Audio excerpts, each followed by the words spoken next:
ትላንትና ፊልሙ ላይ ያየሁትን ነገር እኔም ድርጅቴ ላይ ተግባራዊ ማድረግ አለብኝ። አስበሃል?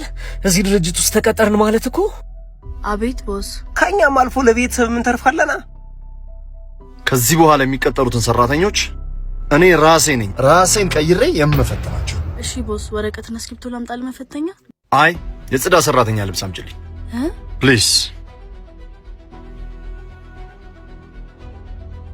ምን ልርዳችሁ? አንተ ምን ልትረዳን ትችላለህ? ስርዓት ይኑር እንጂ። ይቅርታ ለኢንተርቪው ነበር የመጣ ነው። አረፍ በሉ፣ አሁን ይመጣል። ህይወት አቅላይ አገልግሎት ነው የምትሰጡት መሰለኝ። እንደዛ ነው የሚሰጡት። የሚሰጡት ሳይሆን የምንሰጠው ነው የሚባለው። ፕላስ በትንሹም ቢሆን የመስሪያ ቤትን አገልግሎት ማወቅ አለብህ።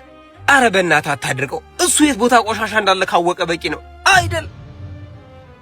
አይ ትንሽ እንኳን አውቃለሁ። ፕሊስ ንገረን።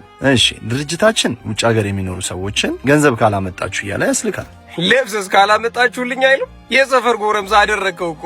እሱን ተወው። ይኸውልህ ድርጅቱ ከኢትዮጵያ ውጭ የሚኖሩ ሰዎች ኢትዮጵያ ላሉ ወዳጅ ዘመዶቻቸው የሞባይል የአየር ሰዓትና የዳታ ጥቅሎችን ሬሚቴል በተባለ ፕላትፎርም አማካኝነት በድህረ ገጽና በሞባይል መተግበሪያ ወደ ሀገር ቤት የሚልኩበትን ዘዴ ይዞ የመጣ ነው። የጽዳት ዕቃ ሳያስመጡም?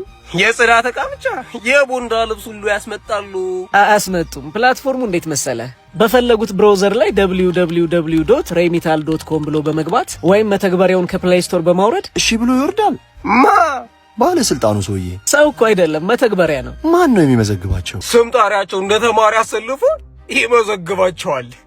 እሱን አትስማው፣ ሲስተሙ ነው የሚመዘግባቸው። ከዛ መላክ የሚፈልጉትን የአየር ሰዓት መጠን ወይንም የዳታ ጥቅል ይመርጣሉ። ማን ነው የሚመርጠው እንዳትል፣ ኧረ አንተ ልጅ አስቀምጥ እባክህ። ከዛ በቃ የአየር ሰዓቱን እነሱ መላክ ሳይጠበቅባቸው በየጊዜው አውቶማቲካሊ እንዲላክ የሚፈልጉ ከሆነም በፈለጉት የቀናት ልዩነት በማስገባትና በማዘዝ የክፍያ መረጃውን አስገብተው ክፍያውን ይፈጽማሉ። የበዓል ቅናሽ የላቸውም? አሁን የበዓል ምን ይቀንሳል? ዶሮ እንኳን በአቅሟ 3000 አይደል እንዴ የምትሸጠው? አያላቸው በአየር ሰዓትና ዳታ ጥቅሎች ላይ የበዓል 50% ጉርሻ እንዲሁም የአየር ሰዓትና የዳታ ጥቅሎችን ወዳጅ ዘመዶቻቸው እንዲልኩላቸው የመጠየቂያ ስርዓትም አለው። ቆይ አንተ ይሄን ሁሉ እንዴት አወቅ? ሁሌም ወደ አንድ ጉዳይ ሲሄድ ስለ ጉዳዩ ቀድሜ ሪሰርች ይሰራል። እንዴ ቦስ መጣ።